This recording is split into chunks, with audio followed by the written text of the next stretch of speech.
আসসালামু আলাইকুম। রামগণ অত্র সবাই এলাকার চ্যানেলটা সাবস্ক্রাইব জনপ্রতিনিধি, করবেন।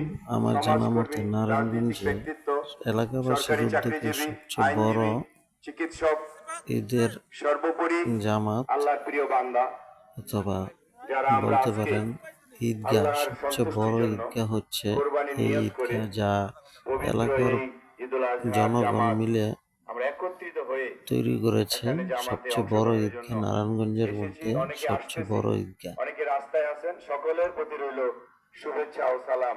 আসসালামু আলাইকুম ওয়া রাহমাতুল্লাহি ওয়া বারাকাতুহু। আসসালামু আলাইকুম ওয়া রাহমাতুল্লাহি ওয়া বারাকাতুহু।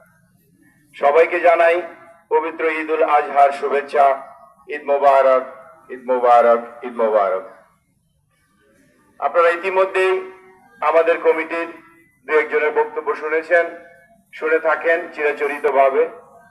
আজকে ওনারা বলেছেন সর্বশেষ মাইকটা আসলে প্রতি বছর আমার হাতে দেওয়া হয়, একেবারে সেই ক্রিকেট খেলার মতো যে এক বলে ছক্কা, হইলে হইলে না হইলে নাই। টাকা উঠানোর দায়িত্বটা আসলে আমার উপর দেওয়া হয়। আপনারা জানেন আমি আপনাদেরই সন্তান। পেশায় বিচারক হইলে কোর্টে চুপ থাকতে হয়, কথা শুনতে হয়, আইনজীবীরা কি বলে শুনতে হয়, নোট লিখতে হয়।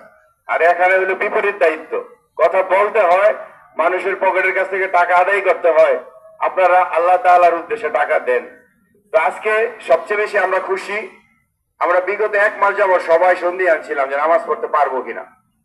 এই জন্য সর্বপ্রথম সর্বশক্তিমান আল্লাহ তাআলার উপর, যিনি আমাদেরকে সৃষ্টির পাশাপাশি এই কোরবানি দিয়েছেন এবং এই কোরবানির ঈদটাকে সুন্দরভাবে পালন করার জন্য একত্রিত হওয়ার তৌফিক দান করেছেন, সবাই বলি আলহামদুলিল্লাহ। আজকে দেখেন বিশ্বের বিভিন্ন দেশ কোরবানি করা তো দূরের কথা, ঘরে থাকার জায়গা নাই, গুলির শব্দ, উপরে আকাশে বিমানের শব্দ, তারাও কিন্তু মুসলমান।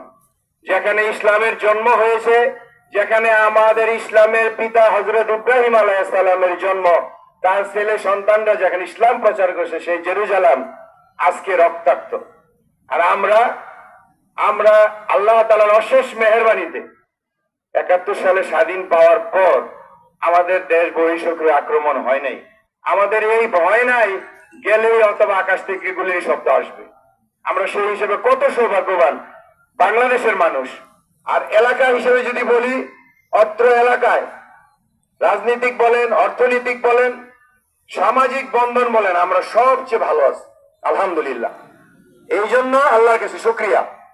বাকি সময়টুকু হয়তো 20-25 মিনিট আপনারা হয়তো বলবেন 7:30টার সময়। আপনারা যারা সামনের দিক তাকায় আছেন, পিছনে তাকানোর সুযোগ নাই, তাকালে দেখবেন অর্ধেক মাঠ ভরে নেই। অনেকেই আসি রাস্তাটা বন্ধ করে দাঁড়ায় আসি। এই সহযোগিতাটুকু আমি চাই। আজকে হয়তো বলবেন যে অনেক কথা হয়েছে, আজকে নামাজে দাঁড়ায় যাই, কিন্তু আপনার ভাই, 2 ভাই, 1 ভাই আসছেন মাঠে, আরেক ভাই আসে নাই, আপনার চাচা আসে নাই, আপনার ছেলেরা আসে নাই, এরকম আছে। আমরা